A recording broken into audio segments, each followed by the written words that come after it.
Okay, so what are some practical steps that you can take to ensure that marginalized groups are included and empowered?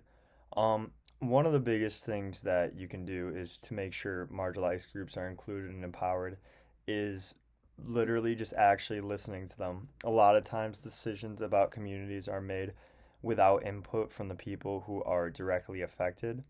One way to fix this is by holding community meetings, doing surveys, or just having real conversations with people who live in the area.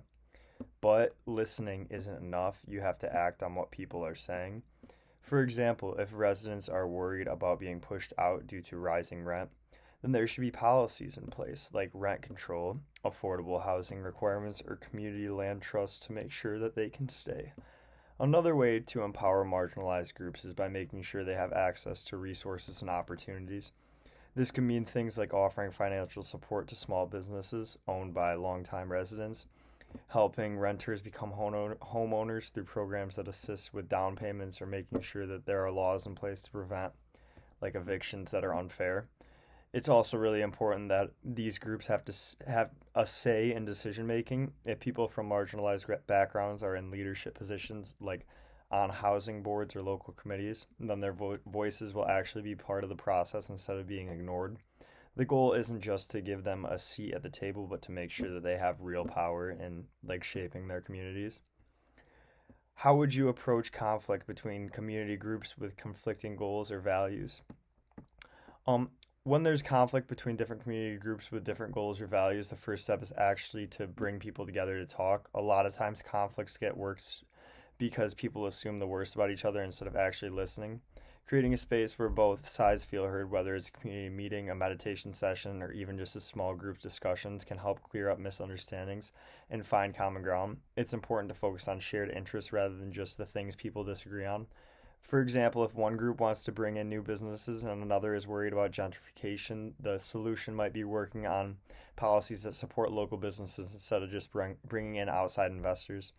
Another key part of handling conflicts is making sure that people who are most vulnerable aren't the ones who get ignored. Sometimes the louder or wealthier group can dominate the conversation, which isn't fair for those who are already struggling. As a community organizer, I'd make sure that all voices are heard, not just the ones with the most power. It's also important to be honest about compromises. Nobody is ever going to get 100% of what they want, but if everyone can agree on the solution that benefits the community as a whole, then that's a step in the right direction. At the end of the day, the goal is to build a strong community and not just like win an argument. What happens when you're told that you must choose between the interests of a powerful external actor and the needs of a community that you are organizing? If I had to choose between the interests of a powerful external actor like you and the needs of a community I'm organizing, I would always prioritize the community. The people who actually live in the neighboring neighborhood are the ones who will be most affected by any change, so their voices should be matter the most. That doesn't mean I would completely ignore external actors, though. If you have a resources or ideas that could actually help the community without hurting it, then I'd want to find a way to work together. But if your plans would lead to things like displacement, higher rent, or pushing out longtime residents, then I have to stand against it. At the same time, I don't think these situations always have to be a you versus us kind of thing. I try to find common ground and see if there's a way to align your goals with the community actually needs. Maybe instead of investing in expensive developments that raise costs for everyone, you could support projects that keep housing affordable or help local businesses grow. If you're open to working with people who live there instead of making decisions for them, then you could probably find a solution that benefits both sides. But no matter what my loyalty would be with the people in the community, the whole point of organizing is to make sure that they have power and decisions about their neighborhood, even when outside forces try to push them out. And how can you, as the community organizer, ensure that short-term gains do not undermine the long-term integrity of the community? As a community organizer, one of the biggest challenges is making sure that short-term gains don't end up hurting the community in the long run. Sometimes a project or investment might seem like a good idea at first because it brings in money or new development. But if it leads to things like rising rent, pushing out long-time residents, or changing the identity of a neighborhood, then it's not actually helping in the long run.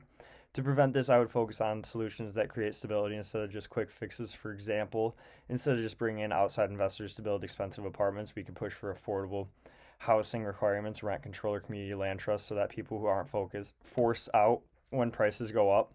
Another way to make sure the long term integrity of the community is protected is by making sure decisions are made with real input from the people who live there. If only developers or wealthy outsiders are shaping the future of the neighborhood, then the community needs will get overlooked. I'd work to create a strong local leadership and give residents a voice in these decisions, whether it's through neighborhood councils, advocacy groups, or partnerships with local government.